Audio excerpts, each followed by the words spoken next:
అది కాదు శారద, నేను చెప్పేది వినకుండా అలా వెళ్తే ఎలా? మీరేంటండి రోజు రోజుకి మీరిలా కుర్రాలులా మారుతున్నారు. నీకు ఆ రోజులు గుర్తుకొస్తున్నాయా శారద?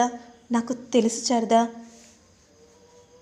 ఆ రోజుల్లో జరిగిన జ్ఞాపకాలని తలుచుకుంటున్నాను. మీరేంటండి అదే మీ వయసేంటి? మీరు మాట్లాడుతున్న మాటలేంటి చెప్పండి?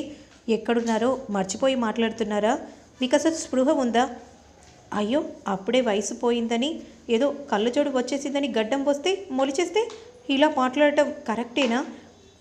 నీ వెనుకే తిరిగితే గుడిలో నుంచి నన్ను వెళ్ళిపోమని అంటావా? నేను అలా అనట్లేదండి. మీరు అక్కడ వెళ్ళి కూర్చోండని చెప్తున్నాను. అంటే ఏంటి శారద, నన్ను వెళ్ళిపోమంటున్నావా? వద్దులేండి, మీరు అక్కడ కూర్చోండి, నేను ప్రదక్షిణలు చేసి నేనే నీ దగ్గరికి వస్తాను అని విధంగా అనగానే, సరే శారద, నేను వెళ్ళి అక్కడ కూర్చుంటానులే, త్వరగా వచ్చేసేయి అని అంటూ వెంటనే అక్కడి నుండి వెళ్తూ ఉంటే, మరోవైపు కూరగాయలు ఎలా కట్ చేయాలో భూమి నేర్పిస్తూ ఉంటుంది బిందుకు. పిల్లలంటే నీలా ఉండాలి. అవును, అసలు అత్తయ్య నాకేం అర్థం కావట్లేదు. ఇల్లంతేంటి ఎలా ఉంది? ఒకసారి మాత్రం మనం మీరా ఇంటికి వెళ్ళాలి. అక్కడ ఎలాంటి పరిస్థితులు ఉన్నాయో ఏంటో. అవునవును, ఈ ఇంట్లో మళ్ళీ ఎప్పుడు వస్తుందో పెళ్ళి అని విధంగా మీరా అంటూ ఉండగా, అదే సమయానికి చెర్రీ వస్తాడు. అప్పుడు వెంటనే జీవితంలో ఒకే ఒకసారి జరిగే సంబరం, దానికి ఒక మాట మంచి సిగ్గు ముద్దు ముచ్చట అని చెర్రీ అంటూ ఉంటే, ఒరే ఒరే ఏం మాట్లాడుతున్నావురా? కిరాణం షాప్లో సరుకులు తీసుకున్న వాడిలా అలా మాట్లాడుతున్నావేంటి అని బిందు అంటూ ఉంటే, నేను కరెక్ట్గానే మాట్లాడుతున్నాను కదా, నేను చెప్పాలనుకున్నది నన్ను చెప్పనివ్వచ్చు కదే, మీరేదో పెళ్ళి అన్నారు కదా అని వివరాలు చెప్తున్నాను అంతే. సరేలేరా, కానీ ఇందు దగ్గరికి వెళ్ళాలి, కట్నం ఇవ్వట్లేదని పాపం దాన్ని ఎంత నరకం చూపిస్తున్నారో ఏంటో అని విధంగా అంటూ ఉండగా, ఏంటమ్మా నువ్వు కూడా నాలా అమాయకుడు వేరా, నీకేం తెలుసు? అవునా, సరేలే అమ్మా, నువ్వెలా అనుకుంటే అలా. అవునమ్మా, నిన్నొకటి అడగాలని అనుకుంటున్నాను, నీ నోటితో వినాలని అనుకుంటున్నా. ఏంట్రా? ఈ ఇంట్లో మళ్ళీ నెక్స్ట్ ఎవరిదమ్మా పెళ్ళి? ఇంకెవరిది ఉంటుంది? నక్షత్రాదే కదా, మరి తన తర్వాత ఎవరిది ఉంటుందమ్మా? ఇంకెవరిది ఉంటుందిరా? బిందుదే ఉంటుంది. ఏంటి, బిందుది పెళ్ళా? ఇంకా నక్షత్ర పెళ్ళే అవ్వలేదు, బిందు దగ్గరికి వచ్చావా? మన ఇంట్లోనే ఉంది కదరా. అవునమ్మా, మరి ఆ మాటకొస్తే తర్వాత ఇంకెవరిది ఉంటుంది? గగన్ గాడిదే అనే విధంగా బామ్మ చెప్పగానే, అవునవును, మా అన్నయ్య పెళ్ళి చేయాల్సిందే, అన్నయ్య తను ప్రేమించుకున్న అమ్మాయితో హ్యాపీగా పెళ్లి చేసుకోవాలి. అప్పుడు వెంటనే బామ్మ మాత్రం, ఏంట్రా నువ్వు అంటుంది? ప్రేమించాడా? ఎవరిని ప్రేమించాడు? ఎవరినా? అన్నయ్యనా? నేను ప్రేమిస్తున్నాడని చెప్పానా? అంటే ప్రేమించి పెళ్లి చేసుకుంటే బాగుంటుందని చెప్తున్నాను. ఎందుకు ప్రేమిస్తాడు అన్నయ్య? ప్రేమిస్తే ఆ అమ్మాయి నాకు పరిచయం చేయిస్తాడు కదా, దగ్గరుండి నేనే పెళ్లి చేస్తానేమో. అలా ఒక అందమైన స్టోరీ ఉంటుంది, అలా లవ్ చేసుకొని పెళ్లి చేస్తే, అలా అని అంటున్నాను. సరేలే, అన్నయ్య పెళ్ళైతే ముందుగా సంతోషించాల్సింది నేనే. అసలు నీకు ఈరోజు ఏమైందిరా, అలా మాట్లాడుతున్నావేంటి? తర్వాత ఎవరిది? ఎందుకురా తర్వాత అంటూ తినేస్తున్నావు కదరా అని విధంగా అంటూ ఉండగా, ఇక వెంటనే అక్కడి నుండి భూమి వెళ్ళిపోతూ ఉంటుంది. ఏంట్రా నువ్వు అంటుంది?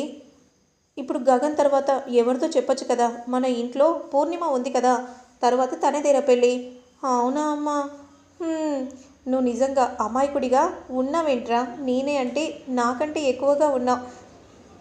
సరే అత్తయ్య, నేను ఇప్పుడే వస్తాను, మీరు వంట చూస్తూ ఉండండి అని అంటూ మీరా అక్కడి నుండి వెళ్ళిపోతూ ఉంటుంది.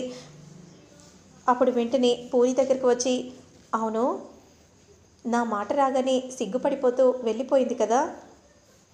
అవునవును, అంతే ఆలోచిస్తూ సిగ్గుపడిపోతూ వెళ్ళిపోయింది అని విధంగా పూరి చెప్పగానే చెర్రి కూడా చాలా సంతోషంగా చూస్తూ ఉంటాడు. ఇక మరోవైపు మాత్రం శారద కృష్ణప్రసాద్ దగ్గరికి వస్తుంది. అంతలో కొబ్బరికాయ కొట్టి అలా ఇవ్వబోతూ ఉండగా ఒక్కసారిగా కృష్ణప్రసాద్ కళ్ళలో నలక పడుతుంది. ఏమైందండి, ఏం జరిగింది, ఉండండి అని విధంగా అంటూ చాలా కంగారు పడిపోతూ ఇక వెంటనే గట్టిగా ఊదుతూ ఉంటుంది. ఇప్పుడు పర్లేదా అండి? ప్రపంచాన్ని మైమర్చిపోయాం మనమిద్దరం కూడా. ఇలాగే కదా మనం ఉండేవాళ్ళం. అవునండి, మీ పుణ్యమా అని పెళ్లి గురించి కూడా గగన్ మాత్రం ఏమీ ఆలోచించలేదు. గగన్ గురించి మాట్లాడడానికే మిమ్మల్ని రమ్మన్నాను. ఎంతసేపు అమ్మ చెల్లి అని అంటూ ఉండేవాడు. వాడు గురించి వాడు ఎప్పుడూ ఆలోచించలేదండి. కానీ నా కోడలి కోసం నేను ఈ నెక్లెస్ తీసుకున్నాను, నా కోడలి కోసమే ఈ పట్టు చీర అంటూ నేను ఎంత చెప్పినా కూడా వాడు మాత్రం పట్టించుకోకుండా ఉండేవాడు. పెళ్లి టాపిక్ తీసినా కూడా పట్టించుకునేవాడే కాదు. చాలా మొండిగా ఉండేవాడండి. భయం వేసేదండి. నేను పోయాక కూడా వాడు ఒంటరిగానే మిగిలిపోతాడేమో అని చాలా భయం వేసింది. దీనికి అంతటికి కారణం నేనే కదా శారద. నిన్ను ఎలా ఓదార్చాలో నాకు అర్థం కావట్లేదు. లేదండి, మీరని ఎందుకు అంటున్నారు? నా బాధ ఆ దేవుడికే అర్థమైనట్టుంది. అందుకే ఆ దేవుడు భూమిని పుట్టించాడండి. ఆడదంటే అమల అని భూమి నిరూపించింది. భూమి మీద మనసు పడ్డాడండి. భూమి కూడా ప్రేమిస్తుంది. వాళ్ళిద్దరికీ పెళ్లి చేయాలని నిర్ణయించుకున్నాను. ఏంటి శారద ఏమంటున్నావు?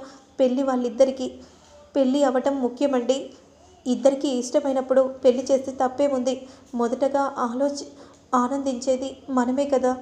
నువ్వు చెప్పేది కూడా నిజమే శారద. మొదటిగా ఆనందించేది నేనే. మరి అలాంటప్పుడు ఎందుకండి అంత కంగారు పడుతున్నారు? శరత్చంద్ర గారు ఒప్పుకుంటారా? ఒప్పుకోవడానికి ఆయన ఎవరండి? నాకు అర్థం కాదు. కన్న కూతురులా చూసుకుంటున్నాడు కదా శారద, అలా అని అంటున్నాను. కన్న కూతురులా చూసుకుంటే కూతురైపోతుందా? చెప్పండి. భూమి మా దగ్గర పెరిగింది. ఆయన మన వాణ్ణి ప్రేమించాక మధ్యలో ఆయన పర్మిషన్ ఏంటట? మీకు ధైర్యం ఉందా లేదా చెప్పండి.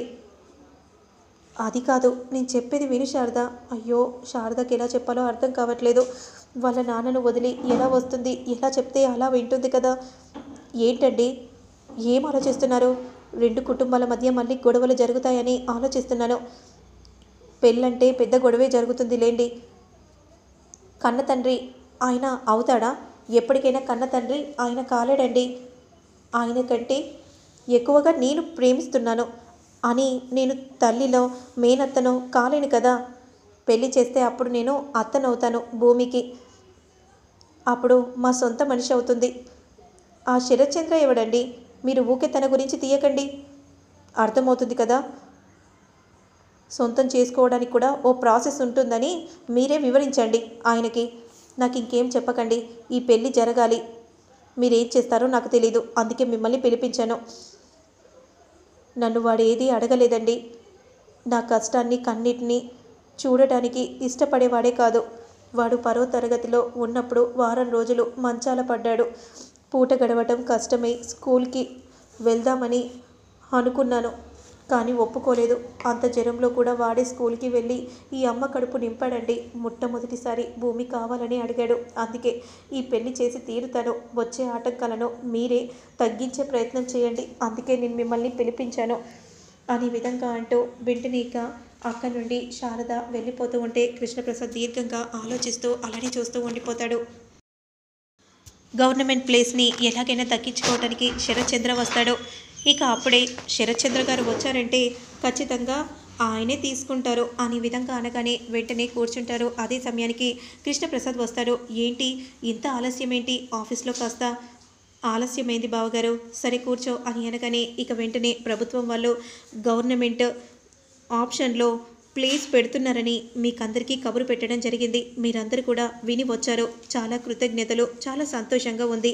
ఈ ల్యాండ్కి గవర్నమెంట్ నిర్ణయించిన ప్రారంభ దశ 80 కోట్లు. ఇక మీరు పాడుకోవచ్చు అనే విధంగా చెప్పగానే అప్పుడు శరత్చంద్ర 100 కోట్లు అని అనగానే మరొకరు 110 కోట్లు అని అంటూ ఉంటారు. అప్పుడు శరత్చంద్ర మాత్రం 120 కోట్లు అని అనగానే ఇంకొకరు 125 కోట్లు అని అనగానే 130 కోట్లు అని శరత్చంద్ర చెప్పగానే కృష్ణప్రసాద్ షాకింగ్గా చూస్తూ ఉంటాడు.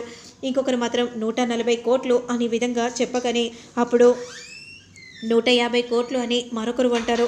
శరత్చంద్ర వెంటనే 170 కోట్లు అని చెప్పగానే రెండోసారి మూడోసారి అని అనబోతూ ఉండగా 200 కోట్లు అనే విధంగా గగన్ అనగానే అందరూ షాకింగ్గా చూస్తూ ఉంటారు.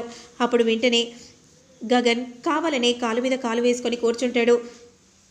హాయ్ సార్, కూర్చోండి సార్ అనే విధంగా అనగానే వెంటనే చైర్లో గగన్ కూర్చుంటాడు. 250 కోట్లు అని విధంగా శరత్ చంద్ర చెప్పగానే 350 కోట్లు అని గగన్ అంటూ ఉంటాడు. అప్పుడు కోపంగా శరత్ చంద్ర 450 కోట్లు అని విధంగా చెప్పగానే గగన్ మాత్రం 500 కోట్లు అని విధంగా చెప్పగానే శరత్ చంద్ర షాకింగ్గా అలానే గగన్ని చూస్తూ ఉంటాడు. గగన్ గారి పాట 500 కోట్లు ఒకటోసారి, రెండోసారి, మూడోసారి అని విధంగా చెప్పగానే వెంటనే శరత్ చంద్ర కోపంగా చూస్తూ ఉంటే అందరూ కూడా గగన్కి కంగ్రాచులేషన్స్ చెప్తూ ఉంటారు. ఇక శరత్ చంద్ర షాకింగ్గా అలానే గగన్ని చూస్తూ ఉండిపోతాడు. మరి ఆ తర్వాత ఏం జరుగుతుందనేది మళ్ళీ నేను నెక్స్ట్ వీడియోలో అప్లోడ్ చేస్తాను. లేట్ చేయకుండా చూసేయండి.